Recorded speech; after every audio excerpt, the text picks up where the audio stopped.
KSRTCയിൽ സ്ത്രീകൾക്ക് സൗജന്യ യാത്ര അനുവദിച്ചാൽ 112 കോടി രൂപയുടെ നഷ്ടമുണ്ടാകുമെന്ന് ഗതാഗത സെക്രട്ടറിയുടെ റിപ്പോർട്ട്.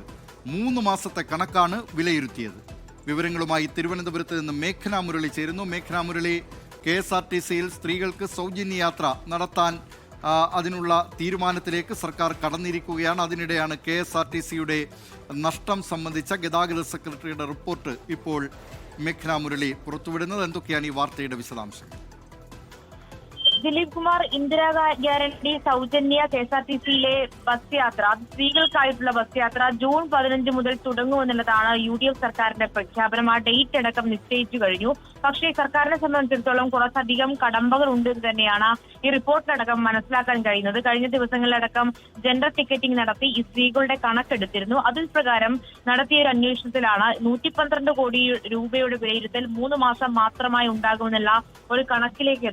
അത് ഓർഡിനറി ബസ്സിൽ മാത്രമെങ്കിൽ 57 കോടി രൂപയുടെ നഷ്ടമുണ്ടാകും. മൊത്തത്തിൽ എല്ലാ ബസ്സുകളിലും, അന്തർ സംസ്ഥാന ബസ്സുകളിലും സൗജന്യ യാത്ര നൽകുകയാണെങ്കിൽ 112 കോടി രൂപയുടെ ഒരു നഷ്ടമുണ്ടാകും. അതുപോലെ തന്നെ സിറ്റി ഫാസ്റ്റ്, ഓർഡിനറി ബസ്സുകളിലാണെങ്കിൽ 65 കോടി രൂപയുടെ നഷ്ടം, ഓർഡിനറി, ഫാസ്റ്റ്, സൂപ്പർ ഫാസ്റ്റ് ബസ്സുകളിൽ 90 കോടി രൂപയുടെ നഷ്ടമുണ്ടാകുമെന്നുള്ള കണക്കിലേക്കാണ് ഇപ്പോൾ KSRTC എത്തുന്നത്. KSRTC MD ഈ റിപ്പോർട്ട് ഗതാഗത വകുപ്പ് സെക്രട്ടറിക്ക് നൽകിയിട്ടുണ്ട്. ഇനി ഗതാഗത വകുപ്പ് സെക്രട്ടറി അത് സർക്കാരിന്റെ മുന്നിലേക്ക് ഈ റിപ്പോർട്ട് വയ്ക്കും. മന്ത്രിസഭയുടെ അംഗീകാരത്തോടു കൂടി ഈ പദ്ധതി നടപ്പിലാക്കാനാണ് സർക്കാർ ലക്ഷ്യം വെക്കുകയും ചെയ്യുന്നത്. എന്നാൽ ഇത്ര ഭീമമായിട്ടൊരു തുക വരുമാനത്തിൽ, ടിക്കറ്റ് വരുമാനത്തിൽ തന്നെ നഷ്ടമുണ്ടാകുമെന്ന് തന്നെയാണ് KSRTCയുടെ വിലയിരുത്തൽ. ഇതെങ്ങനെയാണ് സർക്കാർ മറികടക്കുക, അതുപോലെ തന്നെ ഗതാഗത വകുപ്പ് മറികടക്കുക എന്നുള്ളത് തന്നെയാണ് ഏറ്റവും പ്രധാനപ്പെട്ട ചോദ്യം. അതുപോലെ തന്നെ ഏതൊക്കെ ബസ്സുകളിലാണ് ഈ ആനുകൂല്യങ്ങൾ സ്ത്രീകൾക്ക് ലഭിക്കുക എന്നുള്ള കാര്യത്തിലും ഇപ്പോൾ സർക്കാർ ഒരു വ്യക്തമായ ഒരു രീതി പറഞ്ഞിട്ടില്ല. അത് ഓർഡിനറി ബസ്സുകളിൽ മാത്രമെങ്കിലും അത് 57 കോടി രൂപയുടെ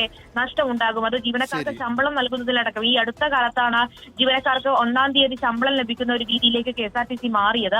അതുപോലും പ്രശ്നത്തിലേക്കാവുന്ന രീതിയിലേക്ക് മാറുമെന്നുള്ളതാണ് പൊതുവെയുള്ള KSRTCയുടെ വിലയിരുത്തൽ. എന്തായാലും അതിൽ CP ജോൺ, ഗതാഗത വകുപ്പ് മന്ത്രി പറഞ്ഞിരിക്കുന്നത് ആ പദ്ധതി നടപ്പിലാക്കും. സർക്കാരിന് കൃത്യമായ പദ്ധതികളും ലക്ഷ്യങ്ങളും ഉണ്ട് എന്നുള്ളതാണ്. സ്ത്രീകൾക്ക് സൗജന്യ യാത്ര അനുവദിച്ചാൽ കോർപ്പറേഷന്റെ നടുവൊടിയും എന്നാണ് റിപ്പോർട്ട്. KSRTC MDയുടെ റിപ്പോർട്ട് ഗതാഗത സെക്രട്ടറിക്ക് സമർപ്പിച്ചു കഴിഞ്ഞു.